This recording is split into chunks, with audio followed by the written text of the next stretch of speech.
শুভ সকাল বন্ধুরা, মিষ্টিস ফ্যামিলির নতুন আরেকটি ব্লগে তোমাদের সকলকে জানাই অনেক অনেক ওয়েলকাম। আশা করছি তোমরা সবাই ভালো আছো। আজ হলো রবিবার আর ঘড়িতে এখন সময় হচ্ছে প্রায় সকাল 7:30 মতো। আর এখন থেকেই আমি আমার সমস্ত বন্ধুদের সাথে নিয়ে আজকের দিনে ব্লগটি শুরু করছি। তোমাদের সকলকে আমার ব্লগের সঙ্গে থাকার জন্য অনুরোধ রইল। অনেক দিন পর প্রায় 2 সপ্তাহ মতো হয়ে গেল তোমাদের সঙ্গে আমি কোনো আমার ব্লগ ভিডিও শেয়ার করতে পারছিলাম না। আসলে শরীরটা ভীষণ খারাপ ছিল।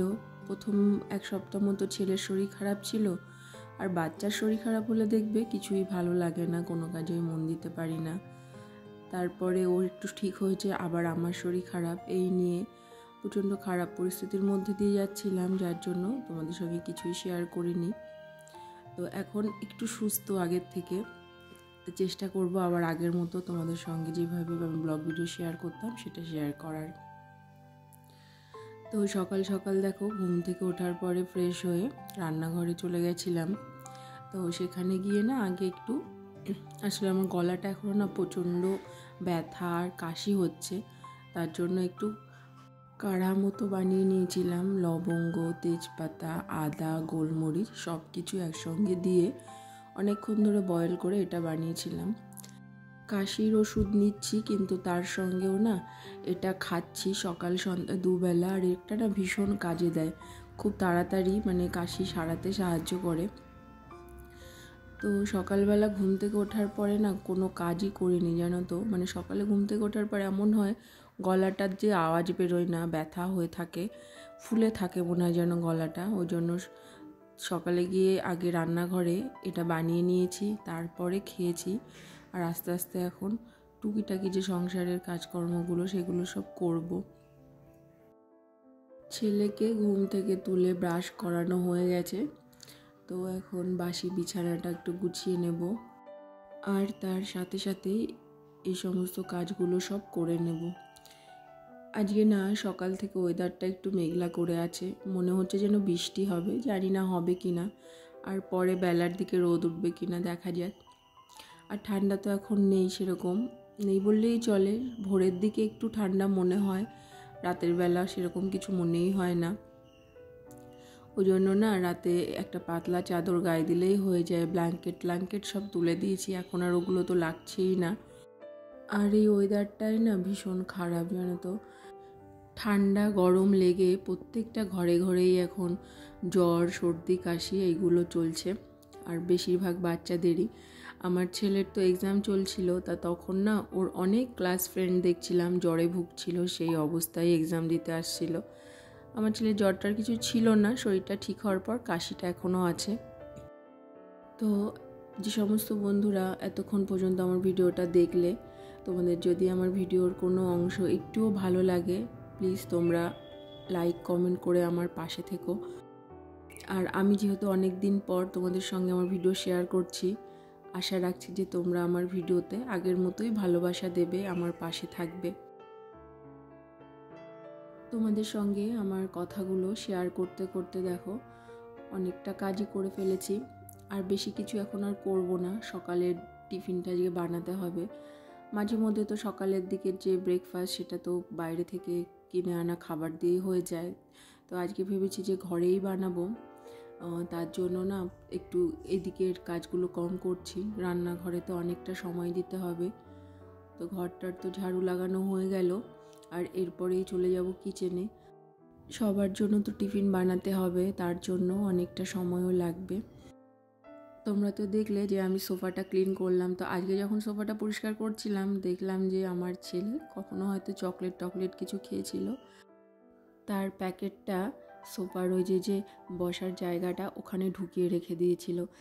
আসলে ওর শরীর কদিন খারাপ যাওয়ার জন্য ওকে আমি চকলেট, চিপস এগুলো কিছুই খেতে দিচ্ছিলাম না তো, আর আমার থেকে লুকিয়ে খেয়েছে, ফ্রিজ থেকে বের করে একা একা খেয়েছে, আর খাওয়ার পরে প্যাকেটটা ওইভাবে লুকিয়ে রেখে দিয়েছে।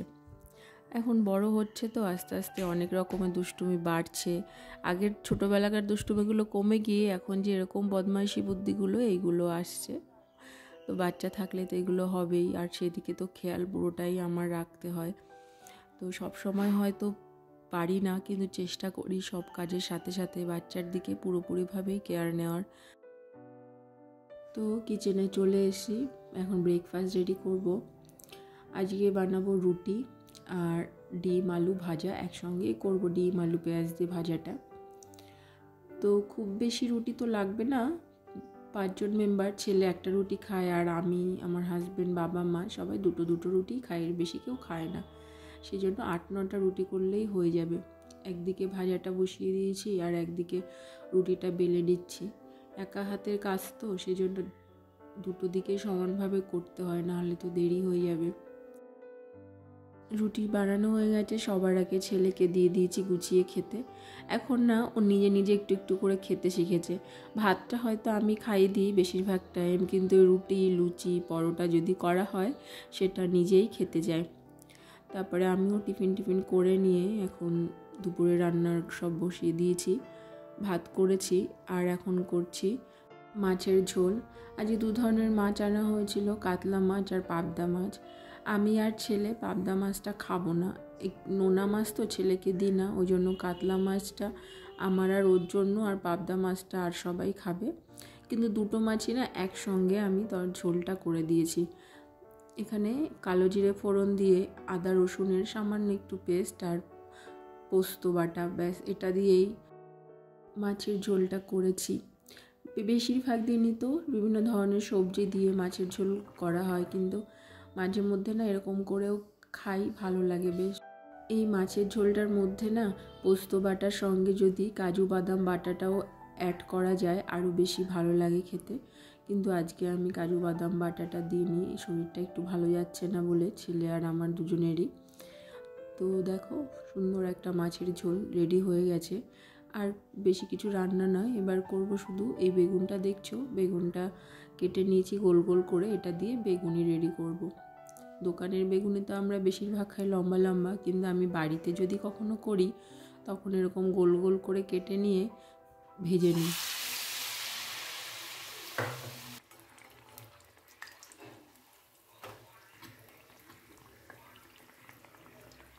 চালের গুঁড়ো, বেসন আর কর্নফ্লাওয়ার, নুন, হলুদ, সামান্য একটু লঙ্কার গুঁড়ো, এটা দিয়েই না আমি বেগুনি ভাজার জন্য ওই পেস্টটা বানিয়েছিলাম।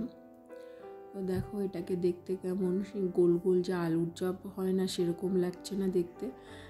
তো সবগুলো ভাজা হয়ে গেছিলো, আর পুরোপুরি না ভাজিনি, হাফ ফ্রাই করেছিলাম। খাওয়ার সময় আর একবার ফ্রাই করে নেব, এতে ডবল ফ্রাই হলে জিনিসটা মুচমুচে হয় খেতে।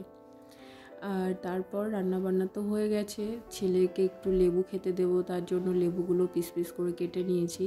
এখন না ওকে জুস করে দিই না, আগে তো এই মৌসুম্বি লেবুটা জুস করে তারপরে ওকে দিতাম, কিন্তু এখন কেটে দিলে ও নিজেই না নুনটা লাগিয়ে একা একা খেতে পারে। আমি যখন রান্না করছিলাম তখন না আমাকে ফোন করেছিল যে এসি সার্ভিসিং করতে আসবে। তো তারাই এখন এসছে, রান্নাঘরের কাজকর্ম শেষ করে দিয়ে তারপরে এসে আগে বেডের সব কিছু খালি করে দিয়েছি, কেননা এসিটা তো আমার বেডের কাছেই, ওর জন্য কাজ করতে অসুবিধা হবে। এসে সমস্ত কিছু আগে ঠিকঠাক করে দিয়েছি, আর এখন ওরা এই কাজগুলো করছে। এটা করতেও প্রায় আধা ঘন্টা মতো টাইম লাগবে। দেখো গরম তো প্রায় চলেই এলো বলতে গেলে চলে, আর হয়তো 1-1.5 মাস পর থেকে বা তার আগেও হতে পারে, দেখা যাক টেম্পারেচার কেমন কি, এসিটা ইউজ করতে হবে। তার আগে না এই জন্য একটু সার্ভিসিং করিয়ে নেওয়া ভালো। তো সেই জন্য আজকে ডেকেছিলাম, আর ওরাও চলে এসে ডাকার সঙ্গে সঙ্গে এসিটা সার্ভিসিং করাতে। ওদের কাজকর্ম মিটে ওরা চলেও গেছে। আর এই যে বেডটা পুরো এলোমেলো করে সব কিছু রেখে দিয়েছিলাম সরিয়ে, এটাকেই আবার এখন সেট করতে হচ্ছে ভালোভাবে। এটাকে স্নানের আগে ঠিকঠাক করে নিচ্ছি, কেন জানো তো, কেননা এরপর স্নান করব, পুজো করব, তারপরে ছেলেকে খাওয়ানো, নিজে খাওয়ার, এইসব করার পরে না এসে বেডের এই সমস্ত গোছাগুছি ঠিক করা, এগুলো করতে গিয়ে না হাঁপিয়েই যাব। তো দেখো এই যে বিছানাটা ঠিকঠাক করে সেট করা হয়ে গেছে। আসলে বিছানার সব কিছু তোষক জাজিম, মানে বেডশিট যা যা ছিল সব কিছু পুরো খালি করে দিয়ে তারপরে তো ওরা কাজটা ওরা করতে পেরেছে, ওই জন্য না ওগুলো আবার এক এক করে সব ঠিকঠাক করে গোছাতে আমার অনেকটা সময় লেগে গেছিলো। তারপর ছেলেকে স্নান করিয়ে দিয়ে অল্প কিছু জামা কাপড় ছিল কাচার জন্য, খুব বেশি কাচেনি কারণ আর শরীরটা ভালো নেই, কিন্তু রোজের কিছু জামা কাপড় থাকেই বাচ্চার, সেগুলো তো কাচতেই হয়। তো সেগুলোই কাচাকাচি করে স্নান সেরে চলে এসেছি এখন ঠাকুর ঘরে পুজো করতে। তো বন্ধুরা, আজকের মতো ভিডিওটি আমি এখানেই শেষ করলাম। আশা করছি তোমাদের ভালো লেগেছে। দেখা হবে নেক্সট ব্লগে।